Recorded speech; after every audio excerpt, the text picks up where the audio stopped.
Red River wasn't just a classic Western. It was a brutal, two-decade-long therapy session captured on film, a raw battle of egos that defined the careers of its two iconic stars. Behind the epic cattle drive and the sweeping landscapes lay a production so toxic it poisoned relationships for a generation, a war of wills between a Hollywood titan and a sensitive method actor that erupted into open hostility. What audiences saw as a story of a father and son was, in reality, the story of John Wayne and Montgomery Clift, two opposing forces of nature who clashed on the scorching plains of Arizona and created a masterpiece in spite of each other. Today, we're driving the herd into the heart of darkness of this Hollywood legend. Here are 20 weird facts about Red River, and stick around for a bonus fact about a secret legal battle over the story itself. Hit that subscribe button and ride with us. Number 20. The feud between John Wayne and Montgomery Clift was real and vicious. The tension on screen wasn't just acting, it was a real-life Cold War. The ideological and personal chasm between John Wayne and Montgomery Clift was vast and deep. Wayne, a staunch conservative and old-school Hollywood professional, saw Clift as a pretentious, difficult New York actor who mumbled and over-intellectualized everything. Clift, a pioneering method actor and liberal intellectual, viewed Wayne as a crude, right-wing blowhard who couldn't act his way out of a paper bag. They barely spoke off set, communicating only when required for a scene. What made this so explosive was that director Howard Hawks used their animosity, fueling the film's central conflict. The hatred wasn't just a mood, it was the engine of the performance, a raw, authentic animus that gives their scenes a dangerous, unpredictable edge. They weren't just playing Tom Dunson and Matt Garth, they were playing themselves, and the West wasn't big enough for the both of them. Number 19. Howard Hawks was so frustrated he almost fired John Wayne. The director wasn't just a mediator, he was a referee who almost threw one of his fighters out of the ring. Howard Hawks grew so exasperated with John Wayne's bullying of Montgomery Clift that he seriously considered firing him. Wayne, feeling his status threatened, would openly mock Clift's acting process, calling him that pansy, and trying to provoke him on set. Hawks, who had discovered Wayne and helped make him a star, was caught in the middle. He needed Wayne's star power, but knew Clift was giving the performance he wanted. At one point, Hawks told Wayne, "Look, I know he's a pain in the word, but he's giving a great performance, and so are you when you stop acting like a child." The threat wasn't just a warning, it was a rare moment where a director stood up to the Duke, a testament to how chaotic the set had become. Number 18. The film's original ending was darker and the studio hated it. The ending we know wasn't the one Howard Hawks originally wanted. In the first cut, after the final reconciliation, Tom Dunson dies from a bullet wound he received in the earlier fight with Matt Garth. It was a bleak, tragic end for the tyrannical cattle baron. Preview audiences, however, were horrified. They didn't want to see their hero, John Wayne, die as a broken man. The studio, United Artists, demanded a change. Hawks was forced to go back and shoot the more optimistic, cathartic ending where Dunson survives and rides off with Tess, his empire and his relationship both restored. The original ending wasn't just a creative choice, it was a casualty of the star system, a dark, artistic vision sacrificed for a more commercially palatable happy ending. Number 17. Montgomery Clift was a last-minute replacement and Wayne hated the idea. The film's iconic dynamic wasn't the plan, it was a desperate gamble. The role of Matt Garth was originally offered to Tyrone Power, a huge star at the time. When the studio of Power refused to loan him out, the future of the film was in jeopardy. It was the wife of Howard Hawks, who had seen Clift on Broadway, who suggested him. Wayne was vehemently opposed. He had never heard of the stage actor and wanted a proven movie star. Hawks, however, saw something special in the sensitivity of Clift and fought for him. What makes this so pivotal is that the initial resentment and condescension of Wayne toward Clift planted the seeds for their legendary feud. The casting wasn't just a choice, it was the spark that lit the fuse for one of Hollywood's most explosive on-set relationships. Number 16. The cattle drive was real, dangerous, and a logistical nightmare. The epic cattle drive wasn't just movie magic.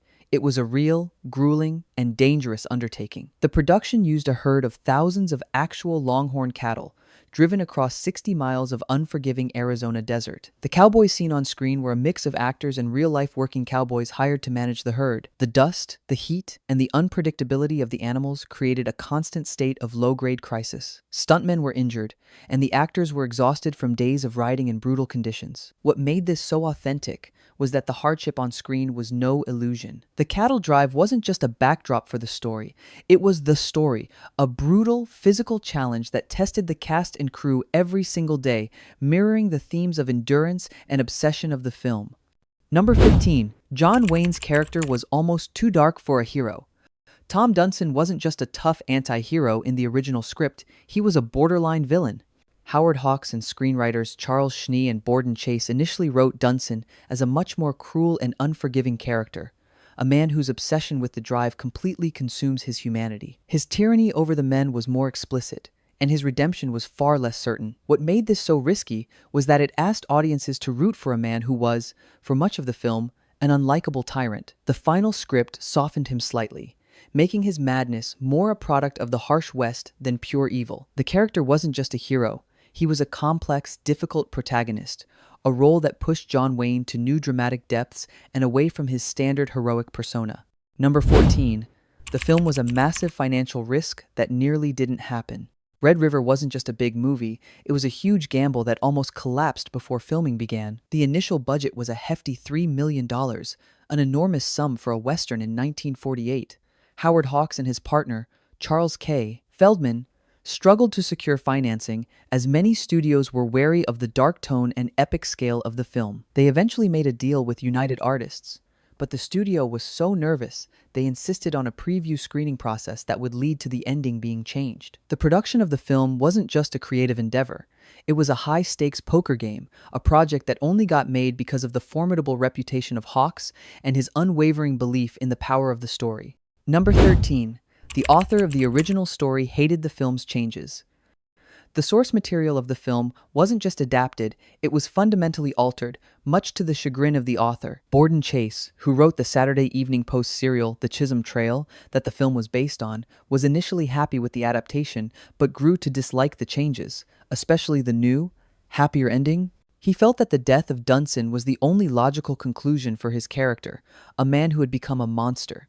He argued that the ending mandated by the studio betrayed the entire thematic foundation of the story. What makes this so ironic is that the massive success of the film made Chase a wealthy man, but he always carried a resentment that his dark, tragic vision had been Hollywoodized. The adaptation wasn't just a translation, it was a compromise that the creator never fully accepted. Number 12.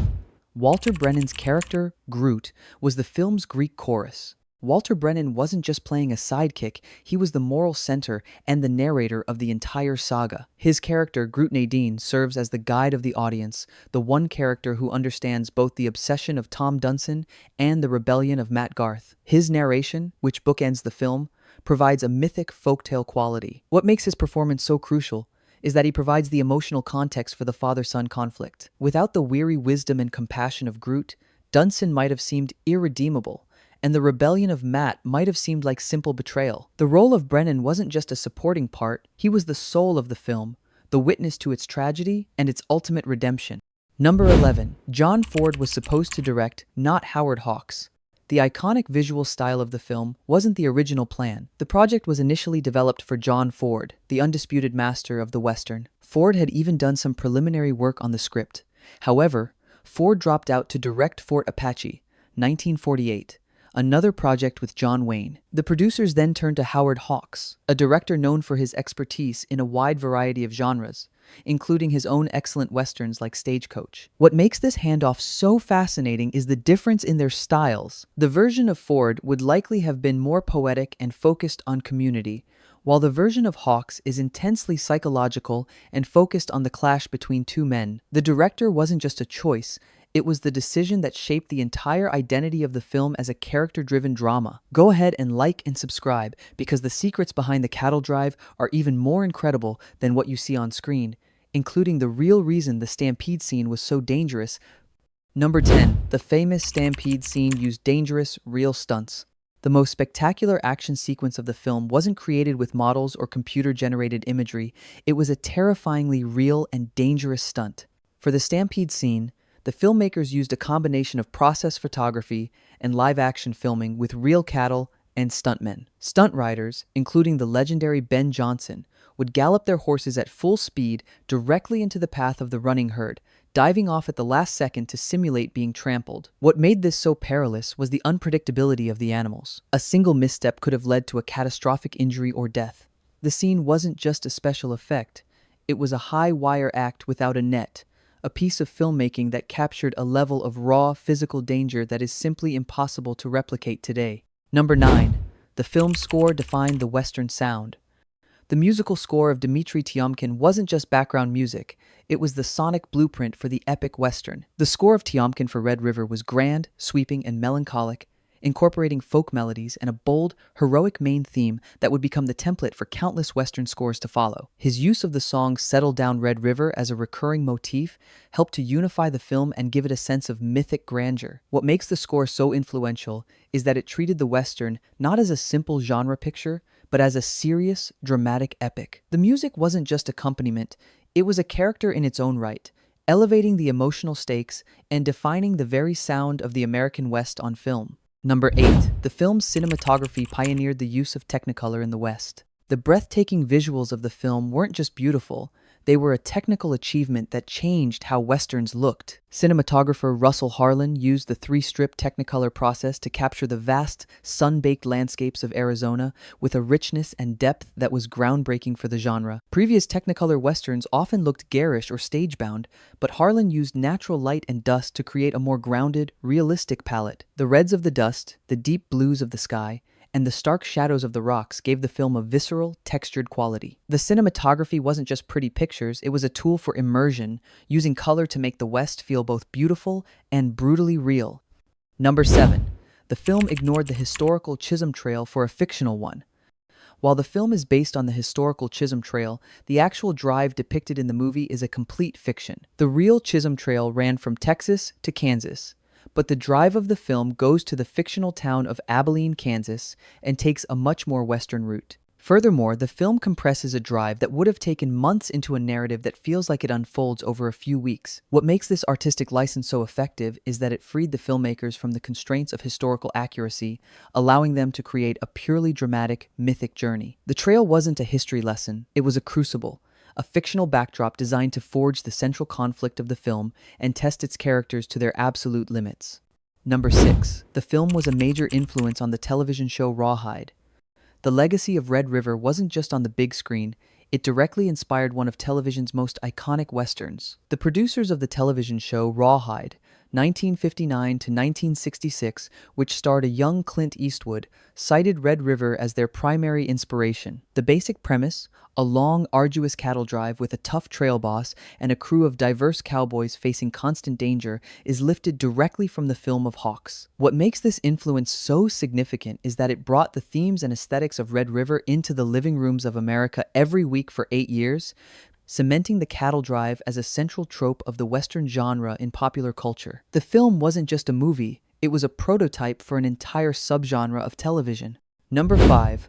The Remuda scene was a masterclass in authenticity. The scene where Matt Garth first proves his worth by expertly breaking a wild horse from the Remuda, the herd of spare horses, wasn't just a character moment, it was a display of real-world horsemanship. Montgomery Clift, who was an accomplished rider, performed much of the riding himself. The film hired top horse wranglers to ensure the sequence was authentic, from the way the horses were handled to the specific terminology used. What makes this scene so effective is that it establishes the competence and quiet confidence of Matt not through dialogue, but through action. He doesn't boast, he simply does the job and does it better than anyone else. The scene wasn't just a set piece, it was a perfect piece of cinematic storytelling, showing the audience exactly who this character is without wasting a single word. Number 4. The film's title was a last-minute change.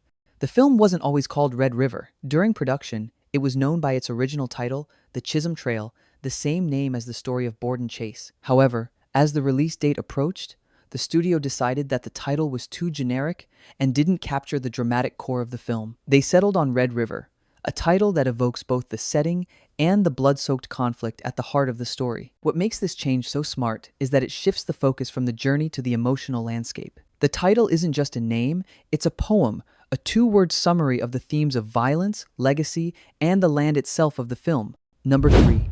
The film's editing creates a relentless, driving pace. The narrative momentum of the film isn't just a result of the story, it's a product of brilliant editing. Editor Christian Nyby, who would go on to direct The Thing from Another World, cut the film with a propulsive, almost relentless pace, especially during the first half of the cattle drive. He uses quick cuts and cross-cutting between the growing tension in the camp and the vast, indifferent landscape to create a sense of mounting pressure. The editing makes the audience feel the exhaustion and frustration of the men. The cuts weren't just transitions. They were a form of punctuation, driving the narrative forward with the same single-minded obsession as Tom Dunson himself. Number 2. John Wayne felt this was his best performance. For all the films he made, John Wayne himself singled out Red River as containing his finest, most nuanced performance. He was proud of the fact that he played a complex, unsympathetic character for much of the film, a man who was wrong and had to be stopped. He felt it was a role that allowed him to truly act, not just be John Wayne. What makes this self-assessment so significant is that it came from the man himself. Wayne was often criticized for playing the same character, but he knew that Tom Dunson was different. The performance wasn't just another role. It was the one time he allowed himself to be vulnerable, cruel, and broken on screen, a testament to the power of the direction of Howard Hawks and the challenge of acting opposite Montgomery Clift. Number 1. The film redefined the Western as a psychological drama. The ultimate legacy of Red River wasn't just as a great Western, it was as a film that redefined what a Western could be. Before Red River, most Westerns were simple morality plays or action-adventure stories. Red River took the conventions of the genre and used them as a backdrop for an intense, Freudian psychological drama about fathers, sons, and the toxic nature of obsession. It proved that the West could be a setting for complex character studies, not just shootouts. Its influence can be seen in every great Western that followed, from The Searchers to Unforgiven. The film wasn't just a masterpiece of its genre, it was a genre-bending work that expanded the possibilities of the Western forever, turning it from a simple fable into a profound exploration of the American soul. Number bonus fact. The film was sued for plagiarism and almost lost everything. The journey of the film to the screen was almost derailed not by studio politics or star egos, but by a copyright infringement lawsuit. After the release of the film, a writer named William R.C.O.X. sued the producers, claiming that Red River was based on his unpublished short story, which he had submitted to Howard Hawks years earlier. The legal battle was long and complex, with C.O.X. presenting striking similarities between his story and the film. The case went all the way to the Supreme Court of California before being settled out of court. What makes this so shocking is that this multi-million-dollar epic, a cornerstone of cinema history, almost had its entire legacy and profits erased by a plagiarism claim. The film wasn't just a work of fiction, it was a target, a creative success that was nearly undone by the legal system. Red River wasn't just a film, it was a perfect storm. It was the right story, the right director, and the right two actors, all colliding at the right moment to create something timeless. The on-screen tension between Dunson and Garth is so powerful because it was fueled by the real-life tension between Wayne and Clift, a clash of eras, methods, and ideologies. It's a film that harnesses genuine conflict to create a work of profound art, a testament to the idea that sometimes the best performances come from the most difficult places. It is, in the end, a foundational text of the American West, a film as vast, as brutal, and as unforgettable as the land it depicts. Like and subscribe for more behind-the-scenes revelations that change how you see your favorite movies forever. In the words of Groot Nadine, there's only two things in this world that a man can be absolutely sure of. Some men are shot, and some men are hanged, and some films become legends,